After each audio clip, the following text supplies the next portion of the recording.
Good evening, I'm Ces Orenia Drilon. I'm Pauline Verzosa. And I'm Sean Yao. The big stories tonight, the Transportation Department is now on assessment mode when it comes to policies. We sit down with DOTR Secretary Vince Dizon in a little while and see his checklist of what's working and what's not. And for the first time in 20 years, the Philippines is no longer the top supplier in the Chinese banana market. Former Agriculture Undersecretary Fermin Adriano weighs in on this and other agri issues when he joins us later in the program. And Comelec clears the way for the Tulfos on May 12 as the poll body dismisses the case against the family over allegations of them being a political dynasty.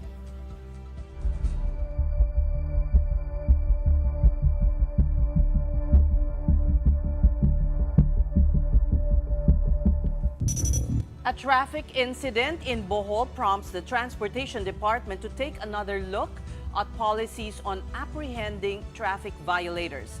Here's that now viral video shot in Panglao, Bohol.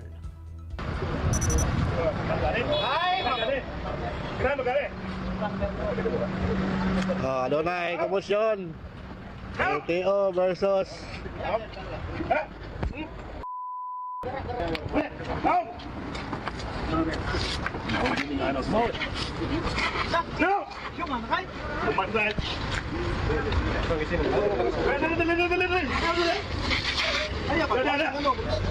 Mulai sa likan mo kutsilyo mo. Barmer. Barmer. Kutsilyo. Barmer. Sir. Tapos mo kutsilyo. Barmer. Sir. As per the investigation, LTO personnel were conducting anti-calorum operations when they chanced upon a drunk motorcycle driver identified as 57-year-old Erifredo Velasco. On him was a sickle, which the rider said was just a tool, him being a farmer. But the enforcers did not believe him and even threatened Velasco with it. The rider had to be taken to the hospital afterwards, sustaining injuries after being dragged on the ground. Now, in the aftermath of the incident, the DOTR dismissed the LTO enforcers. Transportation Secretary Vince Dizon also raised the issue of giving too much discretion to traffic enforcers, noting that no rule should be a, quote, source of abuse. Kahit na po totoo yun, na nakainom siya, kahit na po totoo na may hawak siyang patalim, wala pong mag-justify sa nakita nating dahas na ipinakita ng ating mga law enforcers. Hindi po natin pwedeng gamitin ang poder, ang otoridad, para po pahirapan ng mga kapwa natin Pilipino. Dapat ang poder, ang otoridad, iginagamit po natin para po protektahan sila at paginhawain ang kanilang pang-araw-araw na pamumuhay. Hindi po para gipitin sila. All right, to discuss this and other issues, you just listen to yourself speak. We have with us tonight the Secretary of the Department of Transportation himself, Vince Dizon. Secretary, good evening. Good evening. Good evening, everybody. Good evening. Yeah, you're hitting the ground running, but you have to put off fires as well, like this Yes, one. yes. So, would you like to add to what you had just said earlier, No, how you would address this? I think, first and foremost, I think our role as government workers is really encapsulated by what the President said sometime in January, where he says that, we are the people's servants and not their lords. No? Tayo yung mga nandyan para tumulong sa ating mga kababayan, hindi para maghari-harian at abusuhin sila. No? And I think the incident in Panglao, even if there was something illegal going on, even if the farmer Mang Bert was drunk, nakainom, o nakasakay sa isang unregistered motorcycle, o kolorum, whatever. Sumobra. I don't think any of that justifies the behavior that we have all witnessed. No? Especially from people who are given power and authority, like an LTO law enforcer. No? So I think talagang hindi pa pwede yun. No? And more than just the acts of dismissing them, no, for clearly for cause. I think we really have to look at the regulations in place right now, because maybe they are really a source of abuse. No? Na kailangan So may natin- review na May review po. magaganap. We have Okay. assigned a new Assistant Secretary for Land, for Road, sorry, Assistant Secretary and former AFP Colonel Jojo Reyes. Siya din po yung pinadala namin nung Sabado para imbestigahan yung nangyari. And we have given him the authority to review the current policies and see if there are in fact some ways to improve it in order to avoid these situations in the future. Pero si Mang Bert, nasa na po? Si Mang Bert, alam ko po ay nakalabas na, no, sa aking impormasyon. No? Okay naman po ata siya, and I think ano po, no, this serves as a reminder really for everyone in government, especially those who have the power to enforce laws and to apprehend, no, na kailangan with the power, you know, you have to practice maximum tolerance, no? Kasi ikaw yung may poder. Okay. So yung SAC LTO enforcers, walang Well, trabaho. Sorry. Yes, unfortunately, no. Unfortunately, it's not an easy decision to do, no, to make. No? Okay. And I feel bad for them, but I think government needs to act swiftly, especially when things are this clear. Parang ang dami mong kailangan gawin, tapos nangyayari yung mga insidenteng to, yung sa busway. Pero may good news ka about the busway. Opo, Sige. opo. Yun na muna, let's move to some good news. Yeah, last week po kasi inikot po namin ng team yung mga busway just to see Where? what things we can, you know, improve on, and just to improve even just a little bit the commuter experience, no. And napansin nga po namin unang-una may mga magagandang nandun, pero ang problema medyo hindi lahat gumagana, no. Ito po yung mga timer.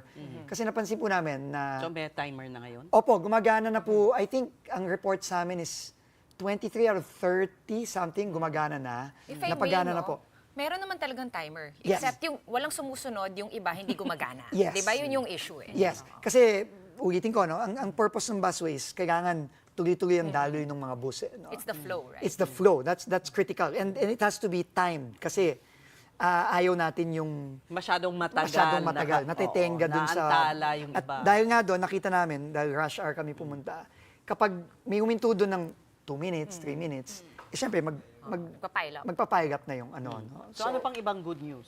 So, ang maganda din, yung mga enforcers natin, nandun na, no? Yung ating mga ibang saik, imbes na rumoronda lahat sila, nagstasyon na tayo ng 2 kada stasyon.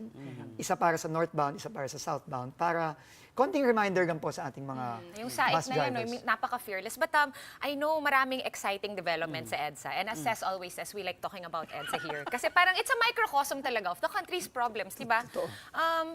So yung tinutukoy na, pinag-uusapan natin last admin, and you were also part of the Duterte cabinet, was this bus rapid transit, which I think is also in the works sa Cebu. Right? The whole concept is medyo similar siya sa carousel, pero naka-timer yung mga door. Para kahit sa gusto, sa ayaw ng driver, bigla siya magsasara after, let's say, 45 seconds or whatever time na is given to them. May ganun bang thing in the works for EDSA also? Opo, I think that is the long-term plan for the busway carousel. No, na alam naman natin yung kung saan nanggaling to, nung pandemic, di ba, nagawa ito dahil nga wala naman masyadong sasakyan noon, and kailangan ng commuters, no, ng bagong lane para daanan, no, na smooth. So what we want to do here is between now and next year, we want to improve it using government funds. No, may pera naman po ang DOTR. So improve natin yung stations, gagawin nating modelo po yung ginawa ng SM sa North EDSA at yung tinatapos nila ngayon sa Mega Mall. Magkakaroon ng mga dedicated, bawat busway stop magkakaroon ng dedicated na bridgeway o dadaanan ng mga ano. Kasi meron pong mga, I think, 4 na stasyon na shared ang entrance sa MRT. Yes. And nakakalito siya. Nakakalito. I mean, if ako you're po going to nawala. the MRT or to the busway. Ako, nawala po ako. I didn't know where to go anymore, no, nung sa Nakakalito. Ortigas. And apart from nakakalito, masikip. Kasi syempre, Especially during rush hour. absolutely. Grabe yung pila. Naiimbudo kasi, kasabay Uy, wow, ng MRT. sumasakay kayong dalawa? Yes, Dumadaan ako we everyday. try. And to be honest, hindi ako sumasakay anymore. Dati sumasakay ako ng MRT, pero it's gotten so crowded na parang hindi na talaga siya convenient. And siguro, privilege na lang speaking, no, na pwede nga ganun. But, yun nga had I even wanted to take it, parang napaka-imposible. At sa agawan ko pa ng breathing space yung ibang tao na kailangan talaga sumakay. Minsan nagiging ganun yung mentality. But your first press con, no, kinuwento mo yung experience mo riding the busway at rush hour. And the other thing that you noticed was sobrang unfriendly talaga niya sa pedestrians. Very, very unfriendly. Kaya, in fact, yung pong sa may Ortigas, no, bumaba kasi kami sa may Megamall, naglakad kami along that very narrow. May hagdan doon sa labas ng ADB, kailangan mo umilag ng gano'n. Kailangan mong mag-sideways. Kasi hindi ka magkakasya. Kahit kayo po. Parang walang planning ang pagkagawa. Napakapayat Kahit na sexy hindi na. magkakasya Talagang kailangan sideways. Lalo na pagka, obviously, nagsasalubong. nagkakasalubong doon. So, kailangan po talagang maremedyohan. No? Kasi problema sa EDSA, sikip na eh. So, dikit-dikit na lahat. Nandun na yung mga poste, nandun na yung MRT, nandun yung busway, nandun na lahat eh. So, kailangan kang talagang maghanap ng paraan para In your opinion, madali ba yun? Low-hanging fruit ba yung Greenway, yung tinatawag na EDSA Greenway? Yes, yung walkway? I'm excited about that. Super gusto yan. Actually, yung Greenway, matagal na po yan eh. I Na think- plano. Na plano. Matagal na po yan. And funded Baka po we yan can ng... show the video of, Yes. there's a blueprint, right? Opo, meron po ba tayo nun? Maganda po yung Okay. blueprint na yun. Pero ang plano na yan, matagal na. Ang pinlano niyan, ang nagplano niyan ADB. No, so yung kanilang mga urban planners, matagal na nilang... And that's what you see on the screen. Yan, Yeah, no? okay. It's very similar to the ones you see in Ayala. In Ortigas Center Yeah. Oo, and no? Legazpi Village. And sa ibang bansa, sa Bangkok, sa Malaysia, Sa usong-uso Hong yan. Kong. No? Hong Kong. And dapat hindi yan mahirap gawin. Kasi since naka-elevate siya, minimal yung right-of-way issue. Kasi poste, tapos meron kang Oh, so bakit mga hindi 5 magawa? meters. Medyo na-delay po siya dahil sa proseso sa gobyerno. Alam ko ito'y pinlano talagang i-implement nung mga nakaraang administrasyon. Pero yun nga, siguro hindi nabibigyan ng priority. Kasi obviously it's not really Hindi siya big ticket, kumbaga. as big Well, ticket you're as a the subway. wonder boy, so Hindi naman po. no much is expected of you, Sec Vince, ha? We have to say. So, kailangan mo Nakakatakot po yan, ma'am. Kasi po, napakabigat po. Ang dami pong proyekto ng DOTR. Yeah. No? So, kailangan po talaga ng maraming qualified Pero personnel itong greenway na implement all to, of this, no? pwede nang isabay sa EDSA repair? Para Actually, pwede po. iisahang hirap Pwede na lang. po. In fact, yung busway rehab, isasabay na rin po namin sa EDSA rehab ng DPWH. Yun po yung meeting namin nung mga nakaraang araw. So may May coordination. interagency, Yes. may interagency. Kailangan po talaga magka-coordination kasi hindi po biro ang pag-rehab ng EDSA. And, it's So- the metropolis's main artery. Okay. So, kailangan po talaga planuhin ng mabuti. But Secretary, that's actually my next question. No? The EDSA Rehabilitation Project, it's going to be the biggest project on EDSA after many, many years. And we were speaking to DPWH Director Lori Malaluan, and she said it's going to start before the end of the month. And it will start with the EDSA busway. Yes. May plano na ba doon, Secretary? I mean, how much congestion are you anticipating in EDSA? Considering it will be moved one lane at magiging shared lane daw yun. To add to that, before you answer, Vince, no? So pag sinara yung bus lane, di ba, yung magiging bus lane, yung lane The next. immediately beside it. So mababawasan ng dalawang lane, actually, yung normal I mean, users. I won't sugarcoat. It's going to be bad. It's going to be bad. But the plans po ng DPWH ni Secretary Manny and ng kanyang team, napakaganda po. In fact, they are not just going to do the usual reblock and fix yung mga sira nating mga lanes. Ia-asfalto po yan. There will be asphalt overlay. So you can just imagine, I can't remember the last time I had a very comfortable ride on EDSA. Right. But when Sec Manny and his team complete this entire rehab, which I think they can complete in, I would think within a year. At ano, Aspalto matatapos to? na. Hindi ba Aspalto. magiging sensitive yung aspalto sa init, ulan na? Depende sa aspalto. Kita po natin sa Japan, ang ganda ng aspalto. No?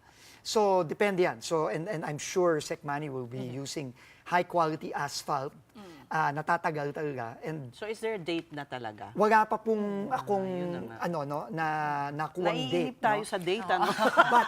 Pero, I mean, we have to start somewhere. No? We have to start somewhere. Ang sabi ni DPWH, And, NCR Director Malan, matatapos din po yan. Tingin ko naman po, with Secmani's team, mabilis po yan matatapos. ang sabi niya kasi when we were asking her, dapat kasi March magsisimula di ba? Because you have just about a year until the target date. But we pointed out na, March na, and parang wala pang, cones, wala pang staging area, wala pang nakikita nga I construction. think kulang sa communication sa publiko. Opo, tama po yun. Di ba? In fact, isa po yan sa mga binring up namin na kailangan, apart from the well-coordinated plan, Alam nyo na magiging maganda yun, wala kaming alam. pero dapat nga po, kailangan makommunicate siya ng mabuti. At kailangan makommunicate din sa mga motorista natin. Maybe kung sa ano ang longer mangyayari. drives also, di ba? Pa-plan mo yung absolutely. alternate route. At yung alternate routes. Yeah, no? yeah. On the part naman po of DOTR, ang naging kasunduan po namin, isasabayan namin. No? So, yung pong rehab ng mga stasyon, yung rehab ng mga barrier, yung rehab nung fencing, no? We're working now with MMDA para sabay-sabay na. No? Okay. Gagawin na rin lang, sabay-sabay na natin para Sige, hopefully hintayin na lang sabay-sabay natin ang matapos. announcement. May Ang I kulit. move on Ang to kulit another nyo topic? Okay. Pause muna tayo sa EDSA, no? Punta tayo dun sa Flagship Project Management Office na iyong tinayo. This was your answer to President Marcos's call na pabilisin itong mga flagship infra. Ito yung mga tinatawag nating big ticket. Unlike the Opo. Greenway, maraming coordination, may funding na kailangan ayusin, etc. Sobrang daming paperwork. Ngayon, sad to say, but the reality is we haven't really heard any updates from these projects. To make it worse, no, in the budget for this year, of course, pinag-usapan rin natin na tinanggal yung funding component roughly natin. about 100 billion. Right. Yes, from DOTR. Yeah, and it's kind of embarrassing because the other people funding it are multinationals and they've already agreed, right? How can this new office and what is your plan for this office? No, paano natin siya mapapabilis? First of all, on the funding, kahit naman po nabawasan ang DOTR ng roughly about 100 billion, meron naman pong pondo. Kasi po, alam niyo naman po, sa budget ng gobyerno, yung pong mga hindi nagagamit nung nakaraang ilang taon, nandyan pa. So, pwede po natin gamitin yung pondong yon para punuan yung nawala ngayong 2025. No? And nakikita naman po namin, based sa mga projections ng gastusin, pagka finast track po natin itong mga proyektong to, mukhang kaya naman po natin itawid ng 2025 hanggang 2026. End of the no? term of Within 3 years. President Marcos. Well, yung within 3 years po, meron po tayong mga matatapos, meron pong mga hindi matatapos, merong mga Sige. partial na matatapos, Specifics. etc. Secretary Subway. Okay, subway. Ang subway po Ratatatang ngayon questions. nasa mga a little less than 20% done, no? At alam naman po natin, ito talaga ang pinakamahirap sa lahat nitong mga flagship projects na ginagawa natin, no? Hindi ko na kailangan ipaliwanag kung bakit, no? Alam naman natin na napakahirap niyan. So, ang nakikita po namin is, tingin po namin, at the very least, 1-2 stasyon, underground, matatapos po natin. No? Within the term. Within the term of the president. No? Tingin po natin yon. No? Anong nagsisimula stasyon po yan? tayo sa Valenzuela, papunta po sa Quirino, and then, I think the next one is, if I'm not mistaken, is Mindanao. No? So Valenzuela to Quirino magagawa. Tingin ko po kaya. Tingin ko po kaya yun. No? So, Ilang minuto lang yun, tapos lalabas ka na. pero at least po makikita least natin, meron. no? Okay, Kasi okay. mahaba Sige, po ito, sige. no?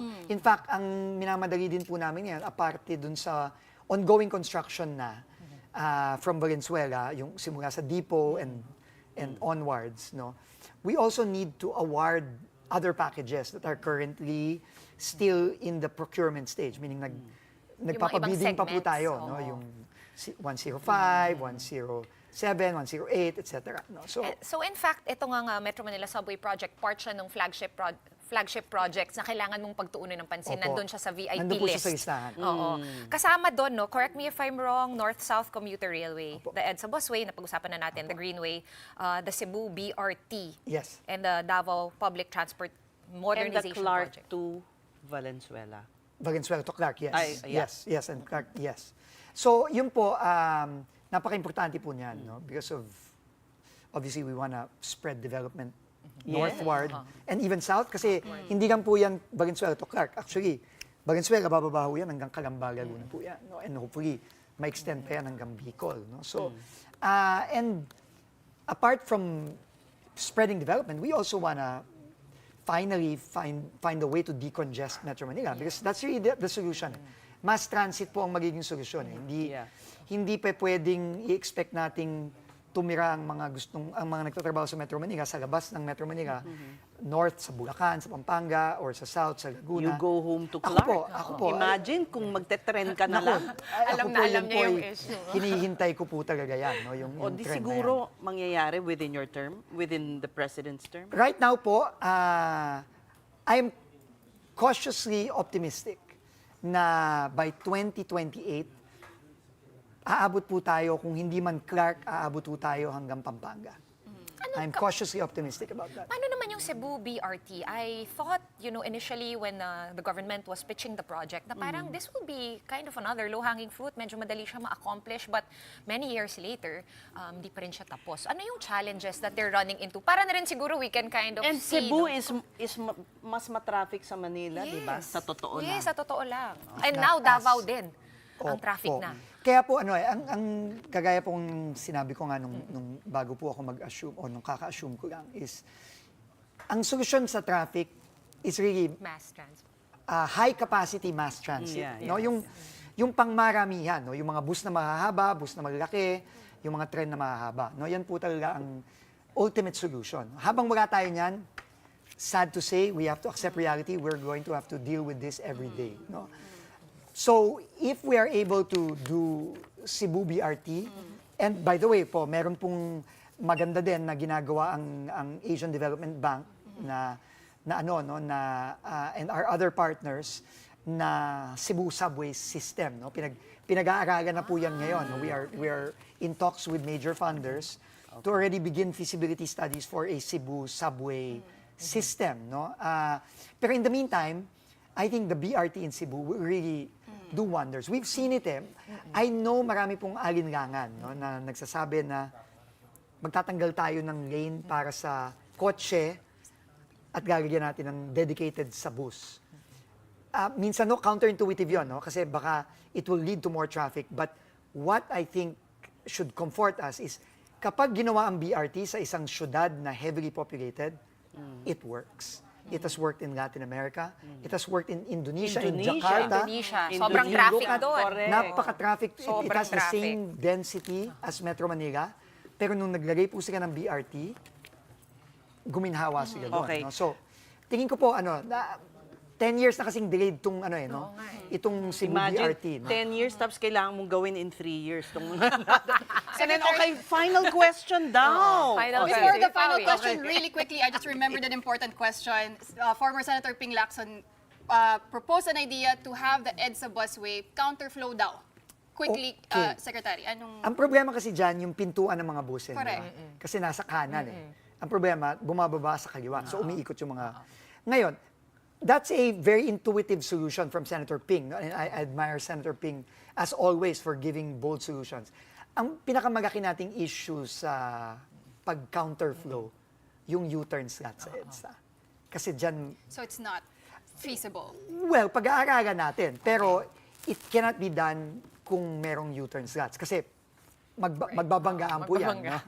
So, yun po ang problema. So, last question, pero wala na daw time because you have another program to go to. So, can you promise to come back na lang? Opo. Pag meron pong bagong report, Baka walang magawa si Sec Vin sa kakaguess ng mga in programa. fact, yung sinabi po ni Sean, no, na reports, in fact, nung initial press con po namin, sinabi po namin yon that once we are we get the projects running and running more, in a steady Okay. pace na, Okay. we will give regular reports Yeah. to the public. Because we want to discuss air transport, airport. Yes, It's so airports. important. Nabitin but tayo dun sa super. air. Yun Tsaka may na ports nga pa. eh, And the may ports, ports yeah. pa. O, sige. Air, land, water. So, part 2.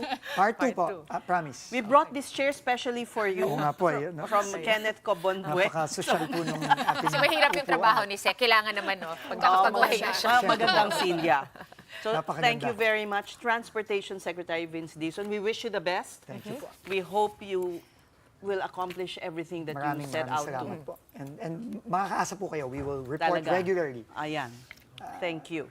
Whether maganda o hindi masyado maganda, i-report po natin. All right, we will take it for tonight. Pero again, no, we'll check back in with you, Sec.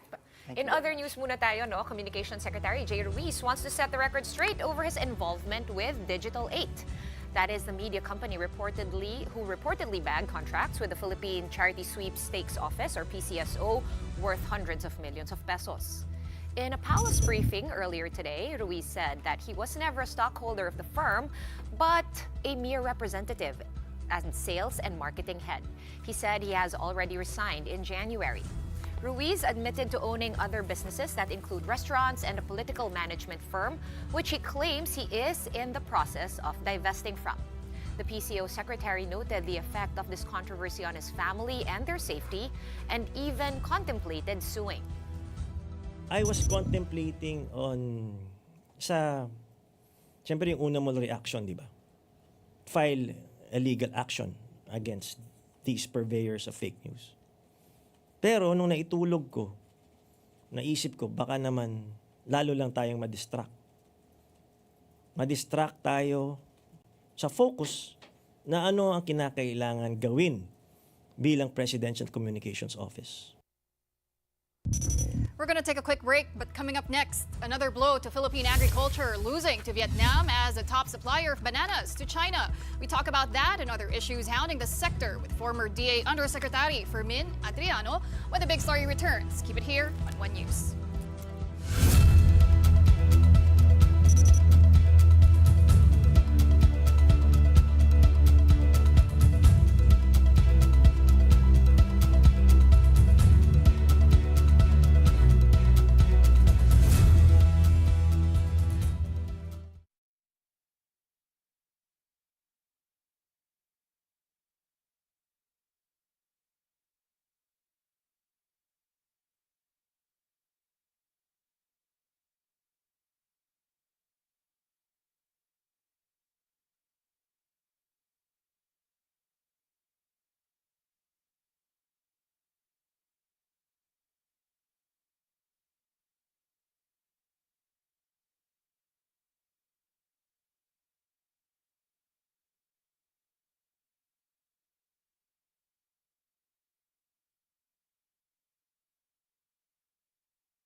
You're watching the big story here on One News.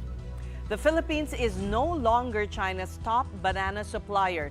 Vietnam has grabbed the top spot for the first time in 2 decades. Throughout the years, Vietnam has been eroding the Philippines' share in China's banana market, which imports about 1.8 million metric tons of the fruit annually.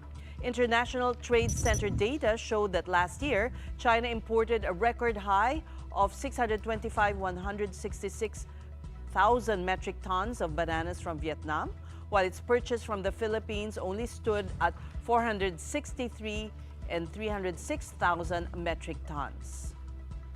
The Filipino Banana Growers and Exporters Association said the rising geopolitical tensions in the West Philippine Sea have impacted banana exports, with China further cutting back on its purchases. Aside from losing to Vietnam in the Chinese market, the Philippines is also losing a substantial share in the South Korean market. This was also confirmed by industry players, recently citing mounting competition from Latin America and Asian banana growers. Joining us tonight to talk about this development, among other agri-related issues, we have former Agriculture Undersecretary Fermin Adriano. Undersecretary, good evening and welcome to the big story. Can you hear us okay? Hello, Yusek, nakamute po yata kayo. Yeah. Ayun. Good evening also to you ladies. Good evening. And good evening also to your audience. I think you heard our report about, well, it wasn't our report, it was the report of PBJA, sounding the alarm na parang humihina ang ating banana exports. What would be your reaction to this? Was this something you saw coming or is it a surprise? Yeah, it was expected as early as about 2017 or 2018. We knew that it's just a matter of time before the so-called, in the former Indochina countries will overtake us in banana production, because during that time there was a Transrail project that was being constructed by China, coming from China, passing through Myanmar, Laos, Cambodia, going to Thailand and ending in Vietnam. That means that any agricultural products transported through those trains will cost cheaper than if you're going to ship it. The other factor was we were hit hard by the so-called Panama disease among our Manchitap or Fusarium wilt. It's a kind of virus that kills the banana plant, and therefore a lot of our banana plantations, particularly the small ones, the small banana growers, were hit hard by this Fusarium wilt or Panama disease. The small ones were susceptible to this because they could not afford the cost of the biosafety or biosecurity measures. So yung two factors na yun, alam na natin noon pa na mangyayari yan. Pero ito yung next question doon, no, Yusek. Was there something that we could have done? Because like you said, you could see this since 2017. That was 8 years ago. Was there something we could have done to stymie this? The disease notwithstanding. Because kukunti na nga lang yung agri-exports natin. I know bananas hold a special place in this country's heart as one of its top fruit exports na high value. Yeah. There are only 3 agricultural commodities which reach about more than $200 million of exports. And that's basically coconut oil, second banana, and pineapple. Unlike other countries like Vietnam, they have more than 10, or Thailand about 15 or something like that. That could have been prevented if we undertake measures already on research and investment in really fighting or preventing the outbreak of this Panama disease or Fusarium wilt. There should have been heavy investment already done there. The second factor is really the cost of the biosafety. Unfortunately, because of the agrarian reform program, we could not too easily consolidate the farms into consolidated areas, and that's the reason why kanya-kanya sila in terms of, just like what happened to our swine industry, because their backyard they could not afford biosafety measures. They do not adopt biosafety measures. So it did not prevent the outbreak of Fusarium wilt or in the case of the swine, the ASF. So yun may problema talaga tayo dun sa prolonged implementation ng agrarian reform because it resulted, although it achieved the issue of equity Distribution. or social equity, it resulted in farm sizes which do not enjoy economies of scale. And therefore, there's difficulty in applying modern farm technologies. How could you apply it in 1 hectare or 2 hectares of banana farms? You have to have hundreds and thousands of hectares to be able to apply the modern technology like drone technology, satellite, or whatever. So, ganun talaga eh. So ano pong I think pwedeng, what yeah. can be done? Kung sabi niyong walang economies of scale, anong solution po doon? The government should really encourage, and we've been trying to say that we need farm clustering, encourage farm clustering. It does not necessarily mean consolidation of land ownership. It is just consolidation for purposes of production.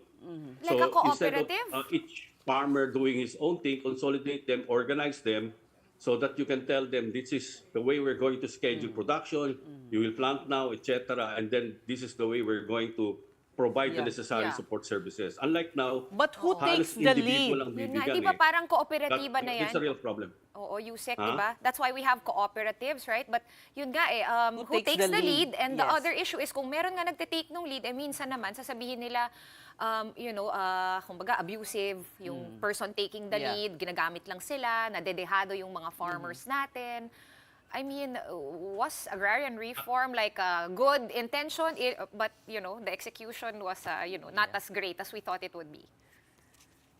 It's true. Unfortunately, if you look at the history of cooperative in the country, sad to say, it's a history of failure since the time of Pacomas in the 1950s.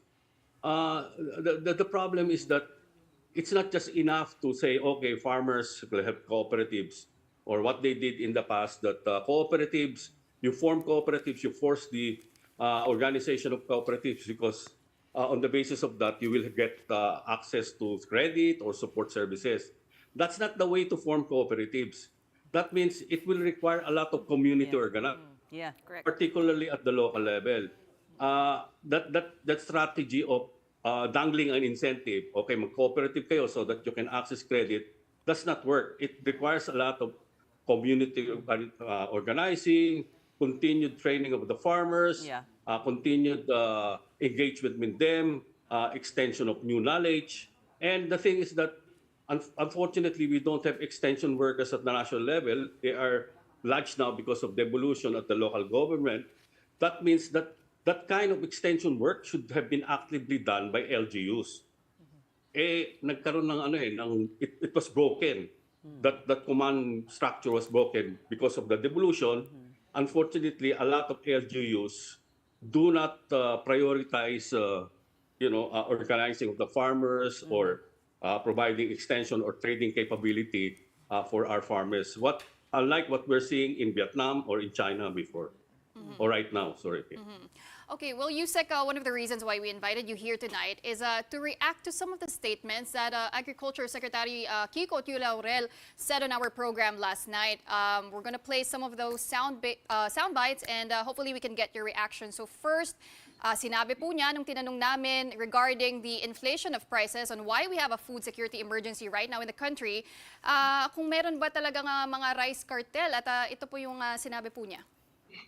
Well, sa rice, actually, wala akong nakitang cartel, ever since I started. There clearly is profiteering, but it is hindi naman cartel-based na meron isang humahawak na malaking negosyante or trader or importer na gano'n. It's more of, it's the market eh. Kasi tumaas na yung presyo ng bigas sa market dahil tumaas ang world prices, naka 35% tariff pa.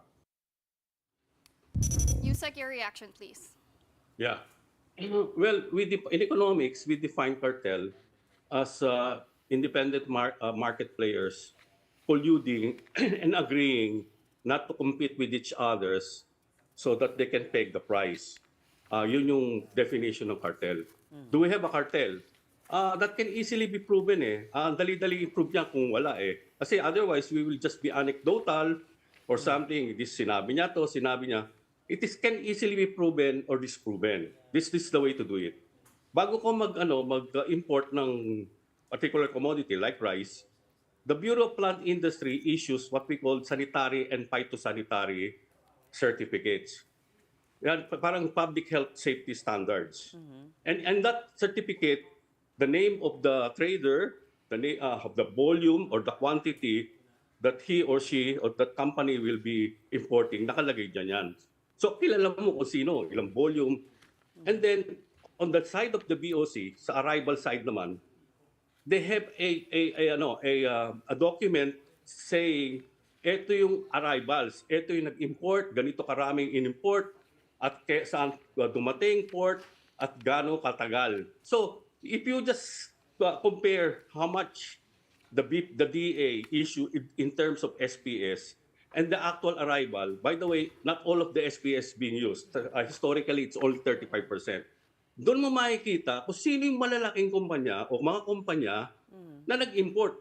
The problem is that that kind of data that should have been digitalized, and unfortunately, is not being shared to the public. Dapat makita nila yan. Totoo ito talaga. Ito yung nag-import. And some So of the them answer is actually yes. use dummies in the importation. So meron nga Diba? ba? So meron. Meron ba Dali, cartel? and then solve the problema. Yeah. Okay. Yeah, go So, ahead please, sorry. okay, so definitely may cartel. Of course, I'm sure may smuggler na rin kasama dyan, no? Kasi we're piddling about definitions. Pero another issue, and I think, di lang naman ako yung nagsasabi nito, this is time immemorial. Middlemen. Diba? Bumabagsak yung presyo sa pandaigdigang merkado ng bigas. Pero hindi natin nararamdaman. Ang sabi ni Secretary Tiu Laurel sa amin kagabi, madaling pa taasin yung presyo, mahirap daw ipababa. Ano yung thoughts nyo dito, Yusek, no? Ano ba yung, bakit ba tong reliance on middleman? We can't get rid of it. Why are we always so dependent on them? Pwede po ba tanggalin rin ang mga middlemen? Dalawang klase ng middleman ang we're talking about it. Yung tinatawag nating wholesaler. Okay. Yan yung mga big importers or traders. At din yung retailers, yung nakikita mo sa sari-sari store, mga groceries. Ang dali-dali naman solve ang problema. You look at the data ng Food and Agriculture Organization, makikita mo na din yung trends of different varieties, Vietnam, Pakistan, India, na may tinatawag silang 5% broken, basmati rice, 5% broken, etc. etc. Kitang-kita mo na about 6 months ago or so, the price was for 5% broken. Ito yung tinatawag nating well-milled rice. The price was more than 550 per metric ton and above. Ngayon, naglalaro na lang po yan sa 400. That means natanggal ng $150 per metric ton. So kitang-kita mo naman din dapat pakita mo lang yung Mura data says. That means, kung kinuha na mababa na ngayon yan, dapat bumagsak na yung presyo mo. And then, you add about 12 pesos for logistics, profit of the wholesaler, profit of the retailer. And you will arrive at the conclusion na dapat yung well-milled rice should only about be 45 pesos by now, using the data international price reference. And bakit hindi bumababa? Why is that lower price not transmitted? Then you will ask the question. Siguro may kumukontrol at the wholesale level. All Di right. ba? Kasi pag tinignan, pag if I instruction may nila, interrupt, maglalagay sila sir. ng maximum retail suggested retail price. Doon sa retailer side yun, kinontrol nila. Pero wala silang maximum suggested retail price Sa doon sa wholesaler. wholesaler level. So Diba? you're saying- Yun ang source di ba? So you're saying po, Kinontrol mo sa outlet pero sa source hindi. okay, Okay. so ang sinasabi nyo sa makatuwid, itong maximum suggested retail price ay benefits the traders and not the consumer. The big traders. The big traders, the wholesalers as you put it. But it's let's point out na lang din to Yusek na yun nga din yung call calculation ni Secretary Kiko Tiu Laurel, 45 pesos. Kasi ang tinanong namin sa kanya, Yusek, just to loop you in, sabi niya, nung ginawa yung promise, nung sinabi ni PBBM yung promise na 20 pesos rice nung kampanya, ang presyo daw ng fertilizer ay nasa 700. Ngayon daw, 1.4 na. So tinanong ko sa kanya, ano ba tingin mo yung presyo? Now that 1.4 na nga yung fertilizer is 45. So is that really, kumbaga, in your opinion, the fair price that rice should be going for now, should be selling for now at retail, nasa 45 pesos per kilo, well-milled? Kasi ang teorya nila, ang retail ang nagkakaroon ng pollution. Pero mahirap patunayan na retail kasi there are about 50,000 retailers all over the Philippines. How could you collude 50,000 kayo? It is much easier to collude at the wholesaler kasi iilan lang sila. It defies economic logic if you're going to say that. Ngayon, doon sa price ng fertilizer, nung panahon namin, it was hovering around 1,000 to 1,003. Pero yung well bill rice, 45. So, we're talking about the same, but it actually went during the COVID years to almost 2,000. Bakit? Wala, parang, Hello? ano, Okay, Are we- parang Okay, nalakas. mamaya. May gustong sumali sa ating conversation. So, in other words, kayang makuha yung 45 pesos na price sa well-milled. Ito yung ini-import natin. Pero imposible talaga makuha yung 20 pesos na Per kilo. sapagkat yung palay pa lang, pag binili mo, ang NFA price 23 na. Kasi times 2 yan eh. Convert palay to rice, magiging 2 kilos sa palay, 1 rice. That means 23 pesos times 2, 46 kagad. So how can you hit 20 pesos Okay, so na tama rice? naman guys natin. Imposible. So Pwede mong tama. gawin yun, pero babangkaratuhin mo ang gobyerno kasi maglalagay ka ng maraming subsidies. So yun nga, so tama nga yung sinabi ni Secretary Kiko about that, no? Pero with regard to the cartel and whether or not merong cartel, I guess depende na lang. So, finally, before we let you go, Dr. Adriano, ano ang dahilan bakit in denial itong gobyerno nakamute sa katotohanan? oo, ano. Ay, hindi. Ito na kan. Okay. Ano ba yan? Si Miss Gretchen ata eh. Nasa, Yes, correct. Nakikita yan Nasa room. ni Yusek sa Zoom eh. Siya po yung next kasi. Sige. Yeah, Kung I understand. maikli lang. The fact that they're in denial about this, can we assume they're protecting or they refuse to see the reality and so there will be no solution? Ano po ba ang maari nating maging conclusion, Dr. Adriano, sa maikling salita po? Dahil andyan na si Gretchen May nag-aantay. solution po eh, madali eh. Oh. Yung nga, sinabi ko una, ilagay lang yung data. Secondly, the government can talk to big supermarket na kompleto. I will not name names naman, pero alam naman yun, yung mga big malls and something like that. They have the logistics, they have the warehouses. They Di can sabihin do- nila, okay, parang tulong nyo sa buyer, can you buy it at less than $400 now? And then Okay. you flood the market? Di ba? Right. Kaya nilang gawin as part of the we so-called get rid corporate of the middleman. social responsibility. Ha? We get Corporate rid of the social middleman. responsibility. Bakit hindi nila ginagawa yun? Ayun nga, yun ang talagang tanong Di nito. ba? Okay. So sige, Yusek, sa uulitin, dito na kayo sa show namin mismo. Sa studio na Oo, po, sa ma'am. studio para Para magkaintindihan maganda ang tayo. kwentuhan. Okay, I'm wala na po tayong oras. Thank you din po sa pagkakataon. Unfortunately, like you said, Maraming andyan na salamat. po And I si have to defer Gretchen. to Rome. That's right. Former Agriculture Undersecretary Fermin Adriano, maraming salamat po sa oras ninyo ngayong gabi and we hope to talk to you again very soon.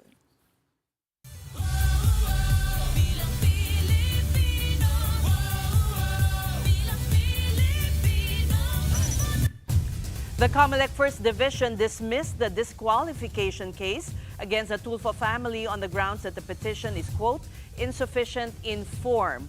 Recall that petitioner Virgilio Garcia fired the disqualification case against the Tulfos over allegations they are a political dynasty. COMELEC Chairman George Erwin Garcia said the case was dismissed due to a technicality. The complainant failed to attach the necessary documents to the disqualification petition. He also said that the dismissal is not permanent, as the petitioner could file a motion for reconsideration. Paano mo sasabihin na kandidato yung isang kandidato kung di naman pala in-attach ang certificate of candidacy? The purpose of technicalities is not in order to imperil yung justice, but in order to ensure na may fairness, due process, and at the same time, orderliness in the courts. Kasi nga po, we cannot always assume and presume. Hindi namin gusto magpaka-stricto, pero pagka po kasi basic yung requirement, ay hindi po namin pwedeng i-set aside yung mga basic requirements ng rules natin.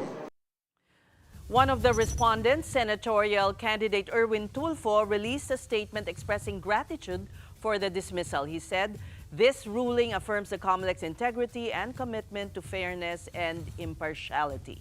The other respondents include senatorial candidate and TV host Ben Tulfo, Turismo Party List First Nominee Wanda Tulfo, and re-electionist ACT-CIS Representative Jocelyn Pua Tulfo, and Quezon City 2nd District Representative Ralph Wendell Tulfo. All right, in other news, re-electionist Senator Bato Dela Rosa responds to criticism that he and the rest of the PDP Laban candidates are pro-China in the context of the West Philippine Sea. In an interview with our sister program Storycon, Dela Rosa stressed that he won't stand for Beijing's aggressions in the WPS. He also defended Rodrigo Duterte over perceptions that the former president favored China to the detriment of the Philippines' fight for its sovereign waters. He did admit, though, that there are instances when he and Duterte had different stands on issues. But De La Rosa did not say if it's over the territorial dispute. Hindi naman ibig sabihin na kung naging stand ni Pangulong Duterte. First, we have to talk about President Duterte. Hindi naman ibig sabihin na kung ang stand niya, yung kanyang foreign policy is to become friend to everyone but enemy to no one, pro-China na siya. Kaya siya nagkaroon ng stand na gano'n dahil hindi siya pro-America, hindi siya pro-China, but pro-Filipino siya. So gano'n rin ang stand ko. I am a pro-Filipino. Lahat ng ginagawang pambubuli ng Chinese dyan is galit na galit tayo. You did say that you will live and die with your president. You will live and die with your president. That would be President Duterte, of course. So I'm trying to reconcile what you're saying today and what you said before. Are you changing your mind now about the West Philippine Sea Living issue? and dying is different from having different opinion. Di ba? I will live and die with him. Kung mayroong gagawang masama sa kanya, magpapakamatay ako. Pero pag magkaiba nga ng opinion yung magkaiba nga ng stand yung magkapatid, kami pa na hindi mo kami magkapatid. Time now to pause for another quick break. Right after that, though, a faith-based group makes an ambitious push to speed up Vice President Sara Duterte's impeachment trial by 1 million signatures a month. Now that's clamor. We'll have the details on that next. Keep it here.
welcome back. Thanks for sticking around with us here on The Big Story. Faith-based group Contra Abo launched their People's Impeachment campaign today. Their aim? To gather 1 million signatures monthly to push the Senate to act on Vice President Sara Duterte's impeachment. The group, composed of priests, nuns, pastors, and lay people, calls for accountability over Duterte's alleged misuse of public funds.